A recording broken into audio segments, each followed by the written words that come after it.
বন্ধুরা, তো আমি আর আমার বাড়ির অনেক কিছু বসে আছি, তো বসে বসে একটা জিনিস দেখছিলাম। চলো তোমাদেরকে দেখাই।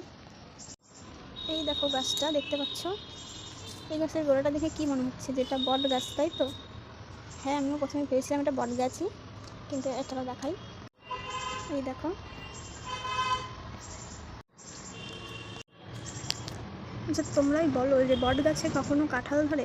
ওই দেখো কাঁঠালটা দেখতে পাচ্ছ, ভালো করে হয়তো ভিডিওতে দেখা যাচ্ছে না। এই দেখো, পরে দেখলাম যে এটা কাঁঠাল গাছ, পাতাগুলো দেখলাম কাঁঠালের মতনই লাগছে। তারপরে কাঁঠাল ফলটা দেখে বুঝতে পারলাম যে না ভাই, এটা কাঁঠালই, অন্য কিছু না।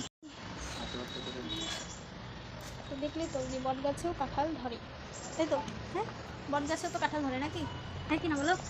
টাকায় বলো ইয়েস ইয়েস। বট গাছেও ভাই কাঁঠাল ধরে, না দেখলে বিশ্বাস করতে পারতাম না হয়তো। নিজের চোখকে কী করে বিশ্বাস না অবিশ্বাস করি তোমরাই বলো। বট গাছেও ভাই কাঁঠাল ধরে, হ্যাঁ রে ভগবান, কী কী দেখতে হবে আর। এটা যে কলিযুগ আমি ভুলেই গেছিলাম, ভাই বট গাছেও কাঁঠাল ধরে, দেখা যায় মাই গড। তো কেমন লাগলো তোমাদের বট গাছে কাঁঠাল? অবশ্যই আমি কমেন্টে জানিয়ে দিও। ভিডিওটা এখানে এন্ড করছি, সবাইকে।